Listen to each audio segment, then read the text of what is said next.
Hello and welcome to this reflection for this week of prayer. This week of prayer in which we are reminded of our call to abide in Christ, to remain in his love.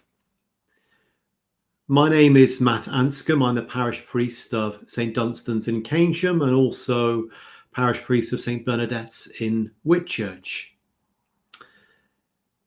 This afternoon, I was phoning around some of our parishioners to have a chat with them because at the moment we're in lockdown and our churches are closed. And I was speaking to one lady in her 80s and she was very impressed with the setup for the vaccine rollout. She'd been for her vaccination and was telling me how she was very impressed with how everything went.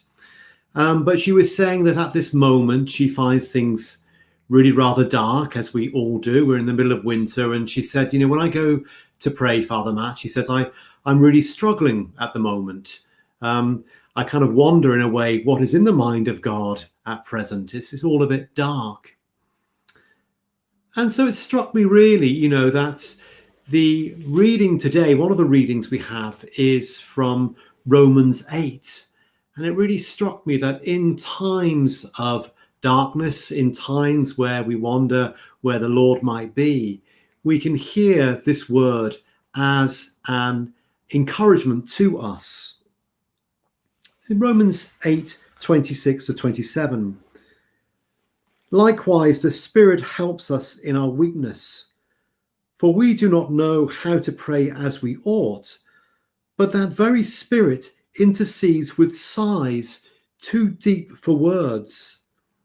And God, who searches the heart, knows what is the mind of the Spirit, because the Spirit intercedes for the saints according to the will of God.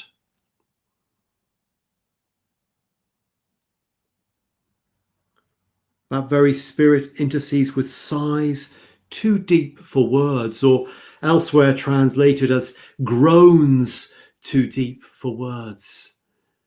The Spirit is the one who is praying within us. And sometimes we think we need to find words when we go to pray, but perhaps at times just to be open and to acknowledge that God is Lord of our lives, we give the Spirit room just to pray within us. I know when I first experienced that sense of the Spirit dwelling within me, that was in my late 20s. I think it's when I first came to meet the Lord. I'd had a powerful encounter with meeting Jesus. And I remember one day I was driving in the car and I was listening to some tapes, some talks on the Spirit. And this particular speaker was preaching around Romans 8, and they came to that part before 8:26-27, but in 8:15, well, 8:14 even says, for all who are led by the Spirit of God are children of God. For you did not receive a spirit of slavery to fall back into fear, but you have received a spirit of adoption.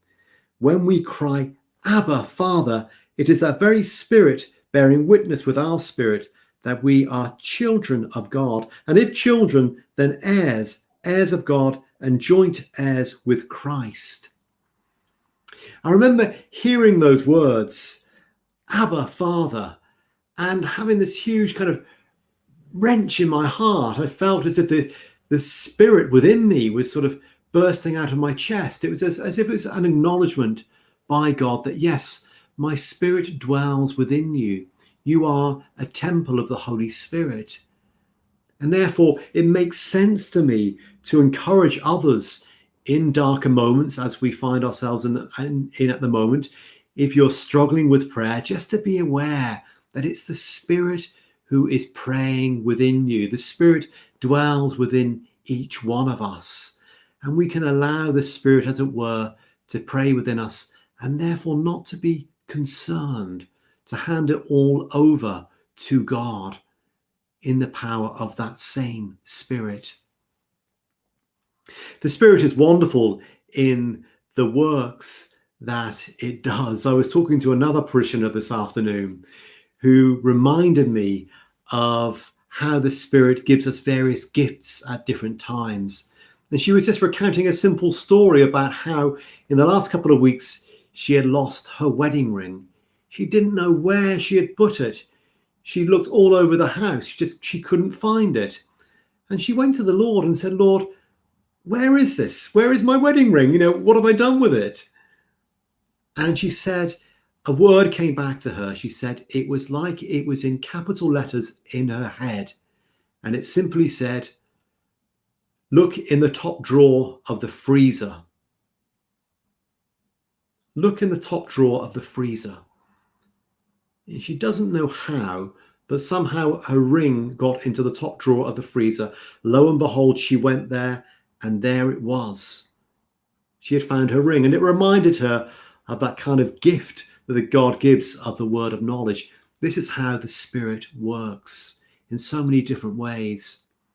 At this moment, we're all struggling a bit, but we're called to unite together in prayer, to recognize that we are all brothers and sisters. We are all children of God. We all share that same Spirit. That we may sometimes see that we have differences in the way that we worship or perhaps in some of our teaching, but essentially we believe in the same Christ, the same Father, Son, and Spirit.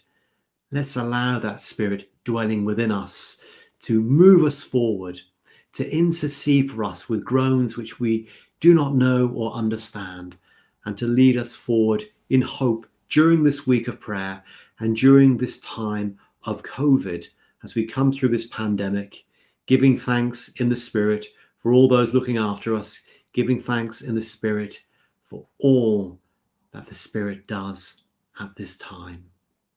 God bless.